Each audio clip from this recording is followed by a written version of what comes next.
You know what time it is, boys and girls. Season 4 of Marvel Rivals is just on the come up, and once again, through completely legal and ethical means, I have obtained another early access key for Marvel Rivals Season 4. I ended up playing a lot of it on my stream, and once again, I'm here to give you another big Season 4 review from everything from gameplay, the skins. That's actually about all they added this season, so it's actually just going to be gameplay and skins. But I have the new character as well. You know what? Let's just get into it. Let's go, boys. Come on. As previously established, the main game mode in Marvel Rivals is the item shop, so of course we're going to do a quick review of all the Battle Pass skins and the shop skins. First up is the Luna Snow skin. I'm sorry guys, I hate this. It's supposed to be like a fire and ice duology skin, then the Venom stuff is there as well, which it feels kind of like shoehorned in. I get it looks like Todoroni and cheese from hit show My Hero Academia. Do not type the phrase Todoroni and cheese into your web browser. It's not a good idea, trust me on this. But I hate it, I'm giving it a C tier. Next is the Winter Soldier recolor. It's not amazing, but it doesn't do anything wrong either. I think it's a perfectly fun recolor. I'm just gonna give it a B tier. There's not much else to say. It's nice. It's nice to have. I wasn't expecting the Cowboy Star-Lord skin, but man, it really works. I'm a big fan of this one. I don't know, it's not quite up there for me, but it is a solid A tier skin, high A, like bottom of S. Really solid. Big fan of this one. This is the original Captain America design all the way back from 1941, and it's the one in the MCU movie, I think. I was actually just going to give this a B tier because it's pretty average, but this emo saves it. This emo makes it an A tier. Good skin, good emo. I can't put it into words, but this Hawkeye skin, it's doing too much. It insists upon itself. B tier. Now this is Doctor Strange if he was blue. I mean, fuck, how did I come up with it? This is a genius skin. I mean, everything. From the blue... The blue, it's a banger skin. Hey, Netties, keep with the good work. You really knocked it out of the park this time. That's an S tier, baby. It kind of feels like cheating because this is just already a 10 out of 10 skin from the comics, and they just put it in the game. Yeah, it's a great skin. Dark Phoenix, great story, great skin, perfect, awesome. Yeah. I've actually heard a lot of glaze for this skin, but to be honest, I'm not good into bird toes, so personally, I see no appeal. It's okay.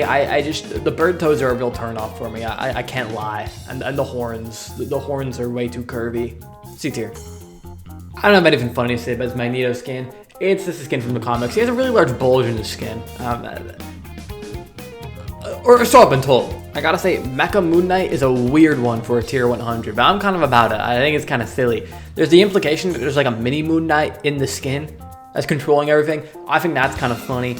I would say this skin's like A tier. I actually haven't heard the sound effects, that might sway me, but the MVP is kind of, yeah, that's about it. Also, there's this Angela Shop skin. I'm not gonna explain why, but it's my least favorite skin of the season. Feel free to put your guesses as to why in the comments below. For the gameplay, we're gonna start with the new Magic team up. Now, as someone who has no playtime in Magic, no bias, and has no vested interests in the character doing well, I gotta say, this team up and these buffs, fantastic, and I hope they do more. To be real though, I'm a big fan of this team up. I feel like it synergizes really well into her kit, which I think newer team ups like Blades really haven't done very well, but it feels like it works well with the rest of her. Being able to pull two people right next to each other is really great because you can hit your combo in one, and then it does a lot of damage to the other person as well, along with just being extra damage, which Magic has kind of been needing. Now, for the changes to her right click, I'm not so sure. I already thought it was a very strong ability in her kit. So giving it the really quick charge time, and most importantly, the pierce on enemies that will now reduce the cooldown of her shift, I think that might be a bit much, I'll be honest, because Magic is already a very powerful presence in the lower ranks, and Marvel Rivals is a bit more of a casual game. So I'm not sure how this is going to affect things, because Magic already tears up those lobbies. She might do a little more. In the higher elos where I'm playing, I think it'll just be better for Magic players, but I think for people who don't play Magic, it's going to be about the same. But other than that, I think these are good changes to make Magic a little more prominent. If you hate Magic, I'm sorry. The next new team up is Thor, and I gotta be honest, I didn't get any gameplay of Thor, but I played against a lot of Thor. Dude, this team up is kind of fucking crazy, along with these buffs. Biggest change is probably his ult. He moves really fast now. I think he can move a whole 15 meters during his ult. And with the main combo of his new team up, he can teleport on you, slow you, and then get a really fast ult, which is basically a guaranteed hit if he does it right. The ult will also stun now, which will probably be really good for some matchup specific stuff, to cancel certain abilities and ultimates. Thor's always been one of the weaker characters in the tank roster, and I think these changes It's a little hard for me to tell how strong Thor is now with these new changes because it's kind of hard to judge Thor in these early accesses because they're very deathmatchy by nature due to everyone being in unorganized team comps, just kind of playing casually, different skill levels, which in a deathmatch environment, Thor is really good in, obviously. So this kind of continues the trend of micro-buffing a character until eventually they're incredibly oppressive and boring. But, you know, we'll see. Maybe still bad. We'll have to just wait and see. I'm no Black Panther expert, so if I say anything wrong here, sue me. I think this team up is really whack because they nerfed his survivability, but the team up just gives him a bit more survivability on a 40-second cooldown. So it's kind of just a net negative because if you don't have the team up, well, you're just going to die more. But if you do have the team up, you're still going to die more. Just sometimes, like every 40 seconds, you'll get a bit more survivability. So it just seems to me a net negative. His old team up did the exact same thing, just way better, because it also repositioned him. I think they just wanted to nerf BP and remove his team up, but they didn't know what to replace it with, so they just replaced it with a identical worse team up. It just feels really sloppy. We're done with all the team ups, but now we have some big gameplay changes. First off is Moon Knight, who has an extra charge of his right click. This is kind of crazy. I believe now you can one-shot anyone within the 300 HP range without actually having to look at them. You can just shoot at the Ankh. Like if you place an Ankh on top of them, spam all your abilities, you'll get a kill. This is kind of crazy. I'm not sure how big it'll be because you could already kind of do this with lower HP targets. But I think this is just one of many examples of them micro-buffing a character way too hard. I feel like he's gotten a buff every patch, and I'm not sure if this one will break the camel's back, but I don't know. I think we're getting close to a Moon Knight season. Maybe not this season, but maybe 4.5 or season 5. Let's cool down the Moon Knight nerfs, you know? Penny is another character I didn't get gameplay of, so you're gonna have to enjoy some stimulating magic gameplay. Penny Parker is someone I play a lot though, so I'd like to think I know what I'm talking about here. So they buffed her Nest, so her Nest Spider Mines will apply a stacking slow onto anyone they hit, and her ultimate will spawn more Spider Mines. I like the ult change because I think her ult's really weak. However, her Nest change I think is a bad way to go for a character, because here's the deal. Penny is a oppressive god in Bronze to GM lobbies where she's permabanned, but in Celestial and above, the nests break incredibly easy and she is pretty much a throw pick. She's balanced on this razor's edge where everything is kind of into this nest, so I think buffing the nest isn't going to do much because it's just going to make her even more oppressive in those Bronze to GM lobbies while still not allowing her any footway into the high yellow lobbies. If I could suggest something, I would say maybe make it so she has like multiple smaller nests.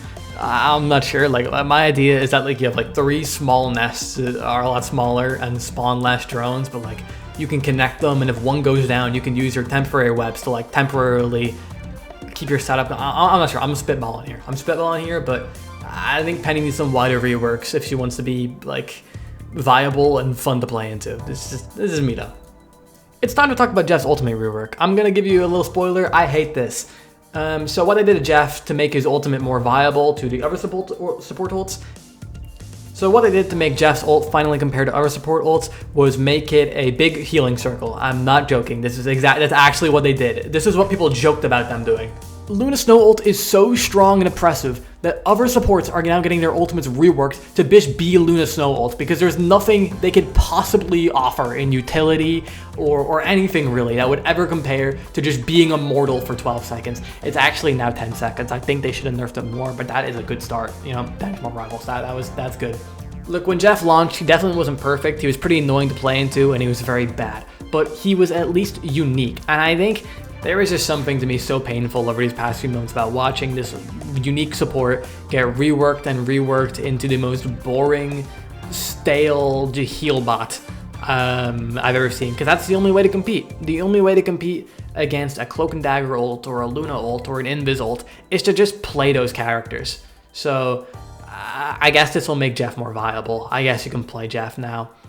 But they really need to do something about this because every fight revolves around 2 ultimate cooldowns and it's always the supports. It's a shame. But I will be fair, they did nerf Luna Snow ult by 2 seconds. So, you know, the game's saved. We've done it, guys. We saved Marvel Rivals. I'm being snarky, but between that and the Loki nerfs, I'm actually a big fan. So, you know, keep it up, Marvel. I actually am quite happy. But let's finally talk about a new character because I actually really like her. Angel's a very obscure character. I've never heard of her personally, but she is very fun, I think.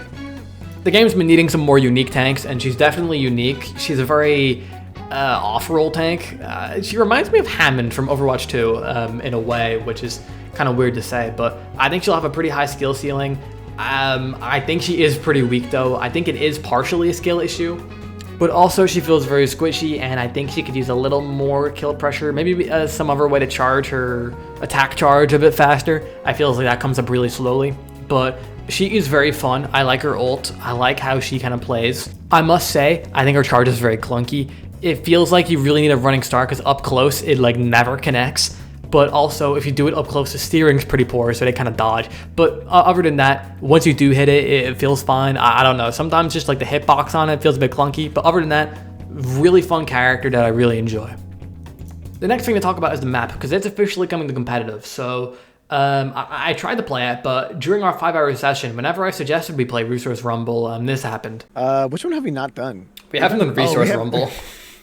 No, I don't. We're not doing that fucking map. We haven't done. So, you know, you can take that as you will. So where does that leave us with Season 4? Well, to be honest, it's more content, which is nice, and all the content is alright. None of it's bad, and the new character's really nice, but to be honest, Marvel Rivals is kind of getting lapped by Deadlock and Overwatch 2 right now. I mean, they kind of got to step it up. I think they came in hard and fast, and they thought they would just be the big dogs, but it would seem that the issues of the game are starting to really creep in as competition is stepping up, and they're just kind of there, you know? But overall, I gotta give this Marvel Rivals season like a 3, you know, out of 5. But check out my YouTube for more videos. Check out my stream if you want to see the videos get made live. And I hope to see you next month for another Marvel Rivals season review. See ya.